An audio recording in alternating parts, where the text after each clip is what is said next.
In Hollow Creek, the nights are long and the floors remember everything. Ask any woman who was born here and she'll tell you the same thing. Quiet, like confessing a sin. Her son never had a bedroom of his own. Not really. From the day he drew his first breath until the morning he turned 18, he slept on a thin pallet dragged beneath his mother's bed frame every single night. No exceptions. No explanations offered to outsiders. They'll say it started with protection, way back when the creek still ran red with moonshine wars and men with knives came knocking after dark. One mother saved her baby boy by shoving him under the bed and standing guard with a shotgun across her lap. He lived. The story stuck. Then it hardened. Then it turned into something the women stopped questioning and the men were never told. By the time the town got electricity, the tradition had teeth. Little boys learned early that the space beneath their mother's bed was warm, smelled of cedar and lavender sachets, and most important, safe. They learned not to ask why the slats overhead had scratches on the underside. They learned not to cry when the rails were nailed in tighter each year to match their growing shoulders. Most of all, they learned what happened to the ones who tried to leave that space before their time. Because in Hollow Creek, every son slept under his mother's bed. Until Caleb Haskins didn't. And when the sun came up the next morning, he was under it anyway, only this time, no one had put him there. October 1897 came to Hollow Creek with a hard frost that killed the last of the tobacco and turned the creek water the color of tarnished silver. The men were gone, some to the coal camps up north, most to the county jail after a revenuer got shot behind the Baptist church, and the women kept their shotguns oiled and their doors barred before the sun even thought about setting. Elvira Haskins was 23, widowed 6 weeks, and alone in the dogtrot house her husband had never finished siding. Her milk had only just come in for the baby boy swaddled against her chest, and she had no kin closer than 2 hollers over. That night the wind carried voices, 3, maybe 4 men riding slow up the trace, horses snorting frost, spurs ringing like funeral bells. Bootleggers looking for the cash her dead husband swore he never kept. They weren't asking polite. She blew out the lamp, eased the baby off her breast, and pressed one trembling finger to his lips when he started to root. The men hammered the front door once, twice. The latch chain rattled but held. Then came the scrape of a knife blade sliding between the back door and the jamb. Elvira dropped to her knees, shoved aside the braided rug, and dragged the baby under the high iron bedstead her mother had shipped down from Richmond before the war. The space was narrow, the floorboards cold enough to sting, but the bed skirt hung heavy and the frame sat high on turned legs. She pushed him as far back as he would go, against the wall where the mice had worn a path through the dust, and whispered the only prayer she knew by heart. The back door gave with a splintering crack. Boots crossed the puncheon floor, slow, deliberate. A chair overturned. Someone cursed the dark. A lantern flared, throwing long shadows that crawled across the quilt like black fingers. Elvira stood in the doorway of her bedroom, shotgun leveled, and told them her husband was already dead and there was nothing left worth taking. One of the men laughed and took a step toward her. She thumbed back both hammers. The sound stopped him colder than any bullet. They left after that, cursing her, cursing the house, cursing the night itself. Hooves faded down the trace. The lantern light died. Under the bed, the baby never made a sound. Not when the men were inside, not when his mother's bare feet paced the floor until dawn, not even when she finally reached in, shaking, and pulled him out into the grey morning. His tiny fists were clenched, his face red from silent screaming, but he had lived. Word spread slower than creek water in January, but it spread all the same. Elvira's boy had been hidden where nothing could reach him. The bed had kept him. And from that night on, every mother in the Hollow Creek line, Haskins, Coldwell, McCrae, knew exactly where her son belonged when the dark came pressing against the windows, years folded over Hollow Creek like quilt batting, thick and quiet. The baby Elvira dragged out from under the bed in 1897 was named Thomas Rowan Haskins, and he grew long and lean the way mountain boys do when hunger is a regular guest. He never forgot the smell of that night, cold dust, his mother's milk-sour fear, the iron tang of the bed frame inches from his face. When he shut his eyes he could still feel the floorboards pressing knots into his spine and skull shoulder, a map he carried under his skin. By the time Thomas was 32 the Great War had taken and spat back what was left of the men, The depression had gnawed the town to splinters, and his own wife, Cora Lee, was heavy with their first child. The dog-trot house had passed to him now. The same iron bed stood in the same corner, paint chipped to rust, slats scarred by generations of mice and memory. Cora Lee nested in it proudly, humming hymns, sewing tiny gowns from flour sacks. Thomas watched her swell and felt the old chill crawl up his arms like poison ivy. The night the boy came, early, blue-cold February, midwife half drunk on corn liquor, Thomas stood outside the bedroom door with his hat crushed in his hands. He heard the wet, furious cry, the slap of life into lungs, and something inside him twisted so hard he thought his ribs would snap. When the midwife called him in to see his son, red and wrinkled and perfect, he could not cross the threshold. He stood there shaking until Cora Lee, pale and triumphant, asked what in God's name was wrong. That night, after the midwife slept on the set-tin porch and the fire burned down to sullen coals, Thomas waited until his wife's breathing slowed into the heavy rhythm of exhausted sleep.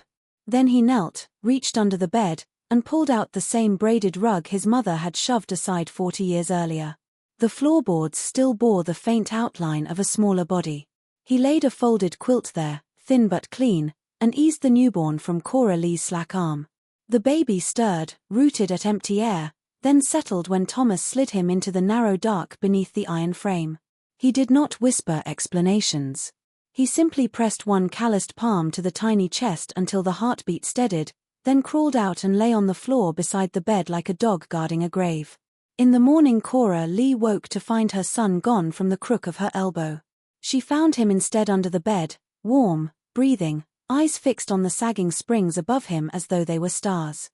Thomas never told her why. He only said, voice rough as creek gravel, that's where he sleeps from now on. And because he was Thomas Rowan Haskins and the mountains had taught everyone in Hollow Creek that some things were older than questions, Cora Lee nodded, wiped her eyes, and began measuring the space so she could sew curtains that would hide her boy from anything that might come looking. Time in Hollow Creek moved the way creek water moves, slow on the surface, vicious underneath. Thomas's boy, Elias, spent every night of his first 18 years on a pallet that grew with him, first a folded blanket, then a feather tick, then a narrow cot dragged beneath the same iron bed that had sheltered his father and his grandmother's desperate prayer. When Elias married Ruth and Coldwell in 1951 and carried her belly rounded with their own son, he never considered giving the child a crib. He simply planed 2 inches off the bed legs so the frame sat lower, making the crawlspace feel more like a room than a hiding place. By then the practice had spread beyond blood. The Coldwells took it up the day after day, then the McRaes, then the widowed sisters who kept the post office. No mother announced it, no preacher blessed it. It simply became the way things were done, the way you hung a horseshoe over the door or buried the afterbirth under a redbud tree. A boy's room was the day he was born was the dust-scented dark beneath his mother's bed.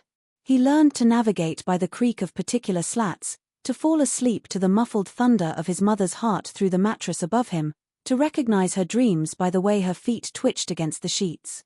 Visitors, revenue agents, census men, a traveling preacher with slicked hair, asked questions and received the same flat stare. He likes it there, the mothers said. Or, keeps him from night terrors. Or nothing at all. Outsiders left shaking their heads, convinced the Hollow was full of backward hill folk who couldn't afford proper furniture. They never saw the nails driven through the bed rails from underneath, the faint grooves worn into the floorboards by generations of shoulders learning to fit exactly. Children accepted it the way they accepted snow in winter or pokeweed in spring. They played war in the yard all day, skinned knees and filthy lies, then lined up at dusk to crawl into their assigned darkness. Mothers tucked lavender sachets between the slats so the space smelled like church on Sunday. They sang the same lullabies their own mothers had hummed down through the ticking. Go to sleep, little baby, nothing can reach you here. Fathers, if they were still alive and still home, slept on couches or in barns or not at all. The bedroom belonged to the woman and whatever waited beneath her. By the time color television reached the valley in the late 60s, every male child born to the old families had a shadow map of springs and slats burned behind his eyelids.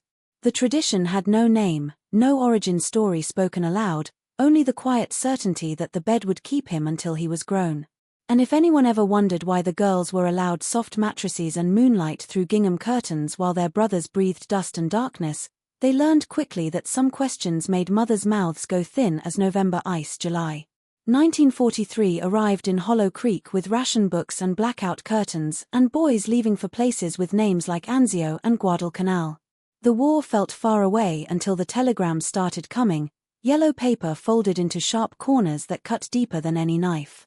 Mothers who had already buried husbands now waited for the second blow, and the space beneath their beds felt smaller, the darkness thicker, as though the house itself were holding its breath. Silas McRae was 12 that summer, tall for his age, all elbows and stubborn chin. His father had shipped out with the 30th Infantry and would never come home. The telegram said missing, presumed killed, and his mother burned it in the cookstove without letting Silas read it. She simply moved his pallet from under her bed to the narrow room at the end of the hall that had always been storage, trunks, broken rockers, a dress form wearing her wedding dress like a headless ghost. Silas didn't argue at first. The new room had a real window that caught the morning sun and a mattress that didn't smell of cedar shavings and old fear. He lay there the first night feeling like a prince, arms spread wide, staring at a ceiling he didn't have to share with sagging springs. He listened to the crickets, to the wind moving through the chestnut oaks, to his own breathing loud, proud heartbeat. He slept deep and dreamless. Morning came grey and rain-soaked. His mother called once, twice, voice climbing the stairs like a hand over mouth. When she pushed open the door, she found him still in the bed, sheets tucked neat to his chin the way he'd left them. Only his eyes were open, fixed on the ceiling rose, pupils blown wide as if he'd seen straight through the plaster into whatever waited on the other side. The doctor from over in Pikeville came and went, muttering about heart murmur, about fever, about things boys that age sometimes just drop dead from. No marks on the body, no vomit, no seizure signs. Just a boy who went to sleep happy and woke up somewhere else. They buried Silas on the hill behind the church, small coffin because the government needed the pine for crates. His mother stood barefoot in the mud although it was August, hair hanging in wet ropes, and when the preacher said dust to dust she laughed once, short, sharp, like something breaking. That night every mother in the hollow dragged her son's pallet back under her own bed and hammered the rails tighter. Some drove nails straight through the slats into the floorboards so nothing could be moved again. Lavender sachets were replaced with bundles of rue and asafoetida. Lullabies grew shorter, fiercer. And no boy over the age of 3 ever asked why the hall bedroom doors were locked from the outside with brand new hasps that gleamed like accusations against the old wood. After Silas McRae cooled in the ground, the mothers of Hollow Creek stopped pretending the space beneath their beds was merely a custom. They began building cages. It started small, a few extra slats nailed crosswise so a restless sleeper couldn't roll out into the open room. Then came the low rails, pine boards planed smooth and fitted snug beneath the frame like the bars of a crib grown monstrous. Mothers worked after their sons were asleep, kneeling in cotton nightgowns, mouths full of nails, hammers muffled against their palms so the rhythmic thudding wouldn't wake the very boys they were imprisoning. By morning the new wood smelled green and sharp, and the child inside woke to find his world had shrunk by another inch. The rails grew with the boy. Each birthday his mother crawled underneath with a measuring tape, chalk, and a saw, trimming or lengthening until the fit was perfect, close enough that a shoulder brushing the side reminded him exactly where safety ended and the rest of the night began. Some women stained the wood dark so scratches wouldn't show. Others left it raw, liking the way blood from scraped knuckles beaded pale against the grain. They said it taught gratitude. By the 1950s the beds looked medieval. Iron headboards bolted to the wall, footboards reinforced with strap iron scavenged from old plowshares. Underneath, the cages had doors now, little hatchways on brass hinges that locked from the outside with padlocks no bigger than a woman's thumb but heavy as gilt. Mothers wore the keys on chains between their breasts, warm against the skin, ticking softly whenever they moved. At dusk the ritual was the same in every house. The boy crawled in head first, knees tucked, spine curved to the exact arc his ancestors had taught the wood to remember. The door swung shut. The lock clicked. Then the mother climbed into the bed above her living anchor and lay listening for sounds that never quite came. Some boys fought at first, bracing their backs against the rails until the wood groaned and their mother's weight settled heavier overhead like judgment. Most learned faster. They learned to lie perfectly still when the house creaked at 3 a.m., to slow their breathing when dust motes drifted down through the slats like grey snow, to recognize the particular pitch of their mother's sigh that meant something had brushed the bedroom door from the hallway side and decided not to come in. The Rails collected souvenirs: a lost baby tooth, a scrap of red ribbon, a faint handprint in dried blood that no amount of lye soap could scour away. Mothers polished the wood anyway, the way earlier generations had polished pews, until it gleamed soft under lantern light and felt almost gentle against a cheek pressed to it in the dark. And still the boys grew, shoulders widening, legs lengthening, until the morning of their 18th birthday when the lock finally opened for good and they crawled out blinking into a world that suddenly had too much sky. The summer of 1979 was the hottest anyone could remember. The creek shrank to a seam of cracked mud, the tobacco hung black and ruined on the stalks, and tempers frayed like cheap rope. Marlene Coldwell, 31 and newly widowed, her husband rolled his pickup around Dead Man's Curve after 3 nights without sleep, decided the old ways had taken enough from her. Her son Jonah was 14, broad through the chest, already shaving. He had slept in the cage beneath her bed every night of his life, waking with rail-shaped bruises across his ribs and a permanent crick in his neck that never quite left. That July he came to her with sunburned shoulders and a quiet fury in his eyes. "I'm too big, Mama. I can't breathe down there no more." Marlene looked at the cage her own mother had built, oak now, dark as dried blood, the lock worn smooth by years of her thumb, and felt something inside her crack like thin ice. She told him he could sleep upstairs in the room that had stood empty since her brother died in Korea.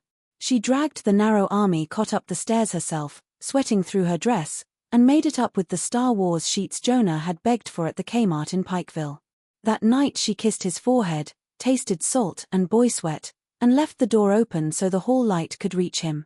She lay in her own bed alone for the first time in 14 years and felt the mattress float, weightless, wrong. At 2:17 a.m. the smoke detectors, newfangled things the government man had made them install, began to shriek. Flames chewed through the kitchen in minutes, racing up the wallpaper like they'd been invited. Neighbors poured from their houses in nightgowns and boxer shorts, shouting for water buckets, but the fire moved faster than prayer. By the time the volunteer truck arrived, the house was already folding in on itself, roof sagging, windows blowing out in orange blossoms. They found Marlene on the front lawn, barefoot, face black with soot, clutching the key that still hung between her breasts. The upstairs was gone, rafters, cot, Star Wars sheets, all of it. But her bedroom stood untouched. The iron bedstead sat in the middle of the ruin like a throne, quilt still tucked hospital corner tight, the cage beneath it empty and waiting, rails gleaming in the firelight as though they had just been polished themselves. Marlene never spoke again, not really. She moved into the smoke-damaged shell, slept on the floor beside the bed, and when Jonah's birthday came the following spring she nailed the cage door shut from the inside and swallowed the key. The house stands empty now, windows boarded, but on the tax maps it's listed as condemned, yet every few years someone driving past at night swears they see a faint glow in the downstairs bedroom and the silhouette of a woman rocking slowly above a darkness that never moves. Dr. Everett Langford arrived in Hollow Creek in the spring of 1986 with a government grant, a clipboard, and the kind of stubborn curiosity that gets men killed in places that don't like questions. He was 37, city-raised, and convinced the sudden deaths of adolescent boys, always heart-related, always in their sleep, always in the maternal home, were the result of an undiagnosed genetic arrhythmia. He set up a makeshift clinic in the old company store, offered free physicals, drew blood, and started asking mothers to let him wire their sons to portable EKGs for one night. They smiled the way you smile at a child who's tracked mud across a clean floor and told him their boys slept fine. When he pressed, the smiles thinned. When he started quoting autopsy reports he'd pulled from the county seat, no visible cause, no drugs, no trauma, the smiles disappeared altogether. Langford kept notes in a green ledger he carried everywhere. Page after page filled with the same pattern. Every deceased boy had attempted, at some point in the year before death, to sleep somewhere other than beneath his mother's bed. He underlined the phrase deviation from customary sleeping location until the pen tore the paper. He scheduled a meeting with the state health department for the first Monday in October.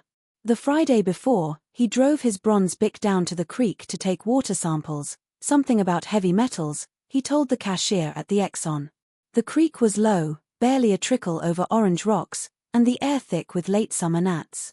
He parked nose in at the old Ford, left the door open, and walked downstream with his sample jars clinking in a canvas bag. They found the car 3 days later.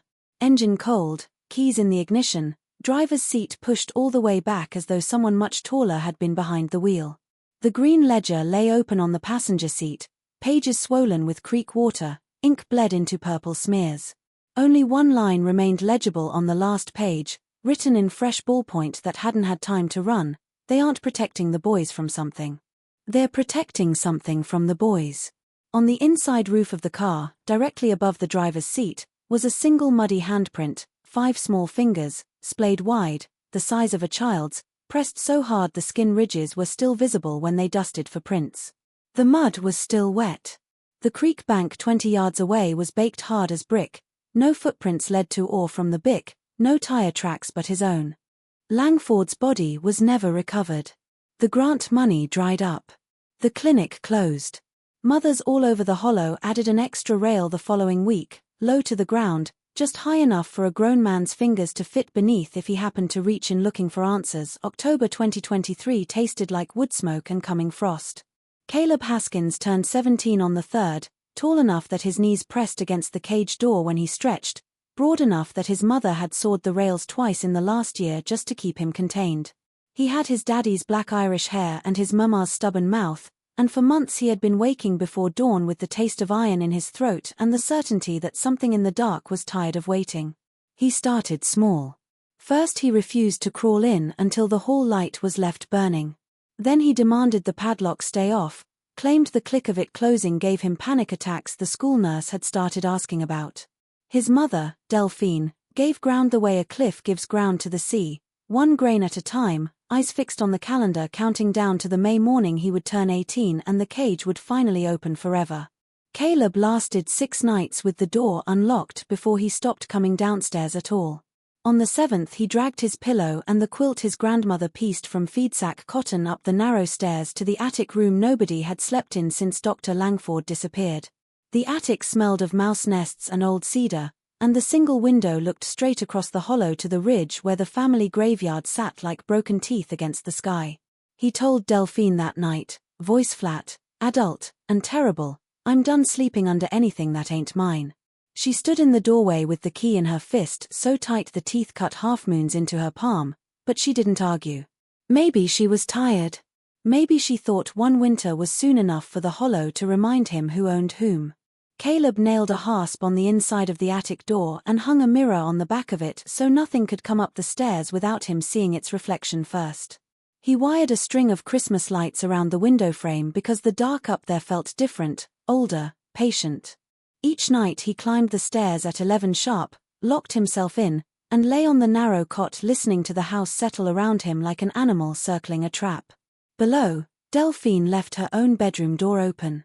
She lay in the big bed alone, sheets cold on Caleb's side of the cage, and waited for footsteps that never came. Some nights she walked the hallway in her dead husband's boots just to feel the floorboards complain the way they used to when a man still lived there. Most nights she simply stared at the ceiling and counted heartbeats that weren't hers. 7 months, she told herself. 7 months and the debt would be paid and her boy could sleep wherever he damn well pleased. She never once looked under the bed to see if the rails were still warm. The night before Caleb's 18th birthday the temperature dropped hard, the kind of cold that makes the house joints pop like gunshots.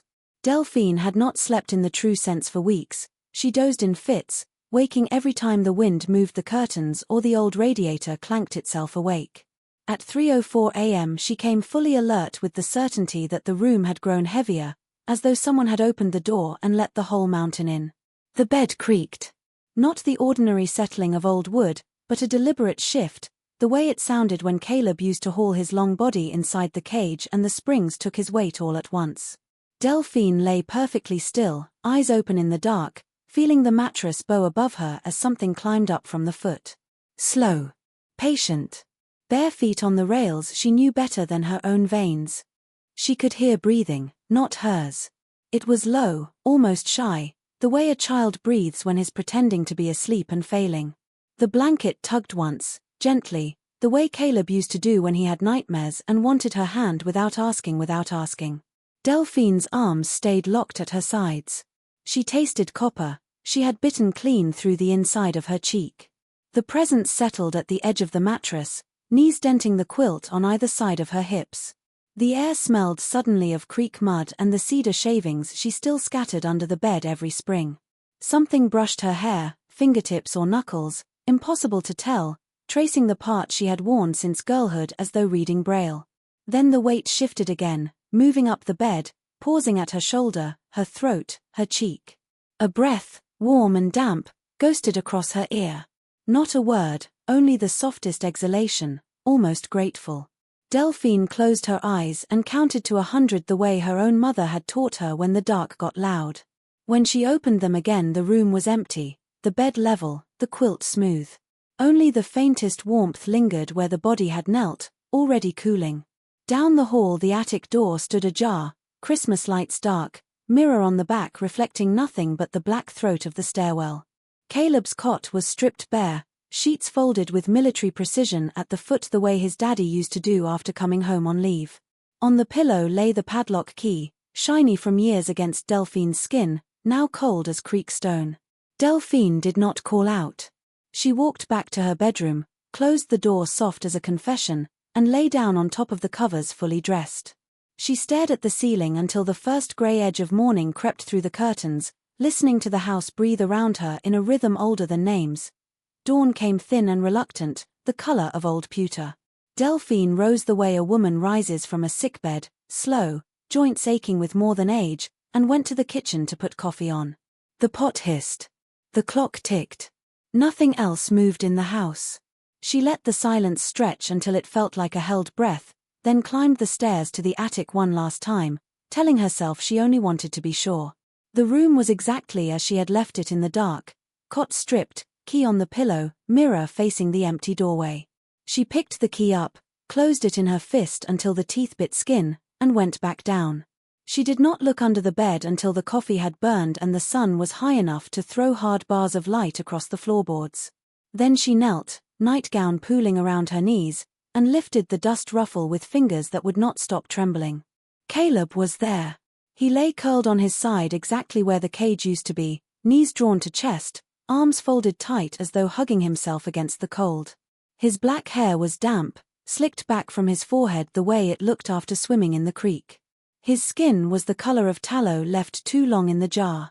The quilt she had folded at the foot of the attic cot was tucked around him now, edges neat, corners sharp. His eyes were open, fixed on the underside of the slats the way they had been every night of his childhood, pupils wide and black and perfectly calm. Around each upper arm, 4 perfect half-moon bruises bloomed, his own fingernails driven so deep they had broken skin and drawn blood that had already dried dark. The marks curved inward, as though he had clawed himself back into the space one desperate inch at a time, fighting something that pulled from the front and something that pushed from behind. Delphine reached in. The air under the bed was warmer than the room, thick with cedar and creek mud and something metallic she refused to name. Her fingertips brushed his cheek. It was cold, but not yet grave cold. A single tear had dried on his lashes like frost. She did not scream. She simply lowered the ruffle, stood up, and walked to the closet where the good linens were kept. She took out the wedding ring quilt her grandmother had pieced the year the first boy hid beneath the bed, carried it back, and spread it over the frame so that it hung down on both sides like wings. Then she crawled beneath the bed beside her son, arranged herself back to back the way they had slept for 17 years, and closed her eyes. The rails were gone, but the space still fit them perfectly. Outside, the hollow woke slow, crows calling, smoke rising from chimneys, mothers dragging pallets into place for another night. Under the bed, Delphine began to hum the lullaby her mother had hummed, and Caleb's mother before her, soft and steady, the sound muffled by mattress and years and the weight of something finally satisfied.